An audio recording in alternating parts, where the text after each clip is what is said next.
You can hear the toll is ringing. The end of the DCEU is almost at hand with the final installment of the cinematic universe for DC with Aquaman 2, Reign of the Fish People. I can't remember. I think that's it. What's it called again? Songs of Fish and Water Snakes. Songs of Fish and Barnacles. Yeah. Aquaman, what is it again? The Lost Kingdom. The Lost Kingdom. That's what it is. I just call it Aquaman 2. Well, Aquaman 2 is on its There you go. way out. And I quite enjoyed the first Aquaman. And it was a wild success. I knew Aquaman was going to make money, right? But I didn't think it would make $800 million, let alone $1.1 billion. The only DCEU film to crack the $1 billion mark. That's it. That was all the way back in 2018, and not a single DCEU movie has managed to crack $400 million since. But that's where we're at. Well, how is this film going to do? Well, the reports have now come out that the long-range projections, box office projections for Aquaman 2, The Lost Kingdom, have now come out, and they don't look great. This comes to us from Coming Soon, who writes, Aquaman and The Lost Kingdom is set to release next month, and according to early box office projections, it won't be making a huge splash at the theaters. Slow clap. Give it up. According to Box Office Pro's latest projections, the upcoming DC Studios film is tracking to make anywhere from $32 to $42 million during its opening weekend. In total, the Aquaman sequel is tracking for a domestic total run of 105 to 168 million. Now, if we want to take those numbers and maybe do a little bit of comparison as to, well, how would that measure up to what we've had in there so far? Let's jump into the classroom for a second. So if we average out that thing anywhere between 32, okay, so let's say 37 million, somewhere in the middle, right? That Aquaman 2 opens to 37 million according to projections. How does that compare? Well, Flash, in a recent DC release, opened to $55 million, and it ended up only making a grand total worldwide of $270 million. Blue Beetle opened to $25 million and made a one of the biggest flops in comic book movie history, a grand total of $129 million. Now, the first Aquaman movie opened to $68 million, but had incredible legs. It went on to make $1.1 billion.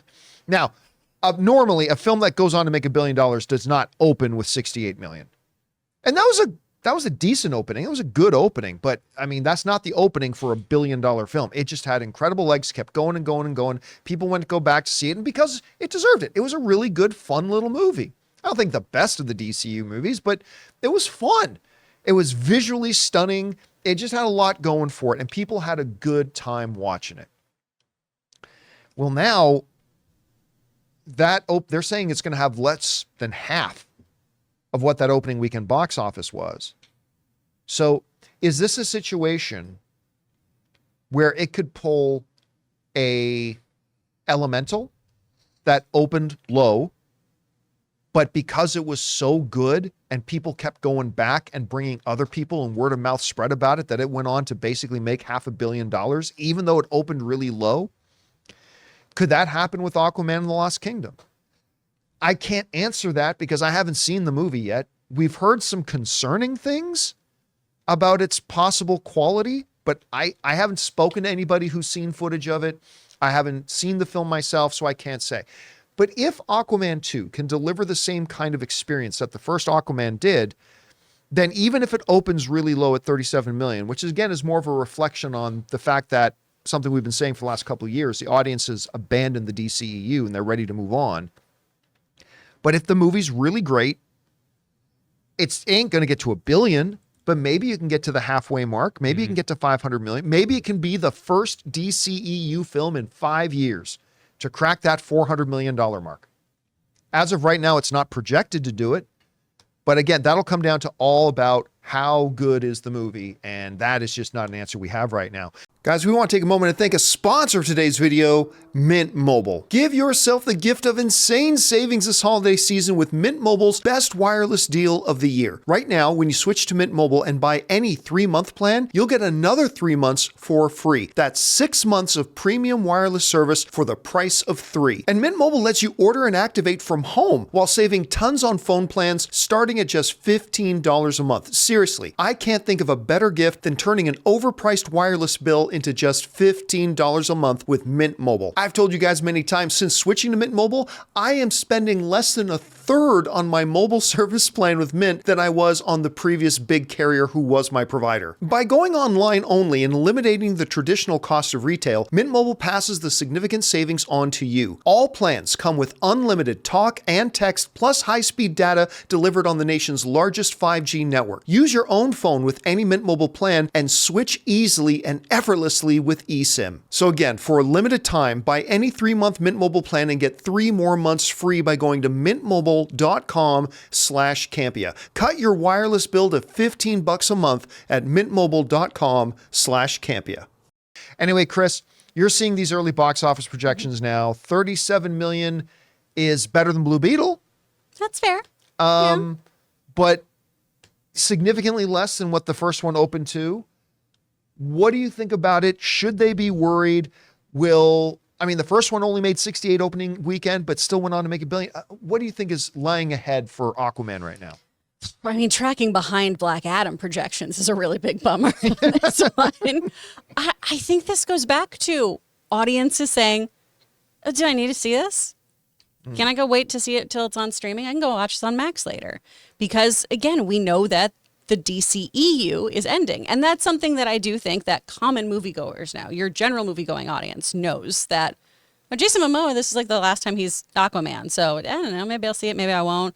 You have the TMZ crowd too, who's, ooh, what's the deal with Amber Heard in here? I don't know if I'm going to see it because I don't support her, or I'm definitely going to see it because I'm going to support her. There's a whole bunch of other kind of nonsense thrown into this. But you do have P. Willie in there. P. Willie's going to put butts in seats. Yeah, he is. He's great. Love Patrick Wilson. He was so committed in that horrible Moon movie. Oh my gosh. He tried his best. Don't you say horrible with Moon in the same sentence, okay? What was that? They what was did. The movie? They did. What was the name of it? Moon over Miami or something like that? Moon over Miami. That's what it was. I just, even my husband is a diehard Aquaman fan. He loves these movies. He freaks out every time he sees the trailers. He loves everything. And even this one, he's been like, we can see it if we've got the time. Logan, to me, seems like he's, why am I just blanking all of a sudden? A Ringo Starr. He's like the best Beatles Ringo Starr. Oh, he's the useless Beatle? No, the best Beatle. Oh, okay, I stand corrected. To Logan, he's the best Beatle is Ringo Starr. I see what you're saying. No, but that would make sense I feel for like everything about else, him. you know what I mean? He just loves everything so gosh dang much. He and Ray have so much in common of just like, yeah, we like everything. We like this stuff, and people tried real hard. Yeah. And I love that. Gosh darn, they tried their best. You know what the trailer has been missing for me? Like, remember when we heard that there was a trench movie? Yeah, James Wan was developing about the trench. Yeah. I don't know about anyone else, but I'm terrified of the ocean. But I'll watch movies with it. Like, they should have maybe played in a little bit more to that. I know everyone got tired of the darker DCEU with Zack Snyder's take on it. But that was something that was really interesting. Like, from the first movie, I was like, where are these I was creatures interested coming in the from? trench project. I was interested. If they could have spun it, because what I see from the trailers is we're getting a lot of the same from the first, right? The atmosphere, this and that. Maybe they polished it a little bit. We have the same characters. Maybe if they spun it a little bit, more of the horror, like James Wan was talking about that show, maybe we got a different take. Maybe it would got more people interested in it. I don't know. At the risk of being incredibly hypocritical here, I know certain movies, I've seen trailers and gone, I don't know what this movie's about. There's not enough information here for me to decide if I want to see this. This is one of those trailers where I've seen the trailer and went, oh, all of that narrative backstory you just gave me told me the entire movie. We think, right? We don't know. Maybe it didn't. Yeah, but that's what it feels like, of just, so it's another, like, there's some mystical object, somebody now has great power and we have to destroy it. And as long as it's told well, that's cool. But he's a dad now. And you know what? I know I look like somebody who would love to look at baby photos. Let me assure you, I am not. By the way, I don't like them. Ray brought up the greatest thing that whenever Aquaman 2 comes up, it's the only thing I think of. In the first teaser that came out, Arthur is like at home, he's doing home stuff, and there's laundry out, and he's got his Aquaman suit. Right. Why are they on the It's like, drying line? why are you drying the Aquaman That was suit? It's me. meant to be in That the was ocean. me. That was her. I get me and Ray confused too, though. That's okay. Salt water's corroding. You know what was impressive? Fair, actually, that's the only good point. What was impressive about the first film is a lot of these billion-dollar films, like the Avengers Endgame, whatever, Infinity War, we saw multiple times. Aquaman, I only saw once. So I'm very impressed by it making $1 billion.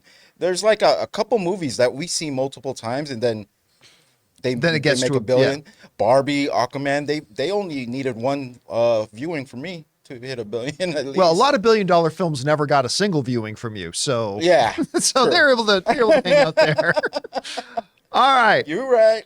Hey guys, thanks so much for watching this video. Make sure you like the video, leave a comment, and subscribe to our channel. And don't forget, we have a daily podcast called the John Campea Show Podcast, available on Apple Podcasts, Spotify, or your favorite podcasting app of choice. Go and subscribe to it today so it'll be there when you need it.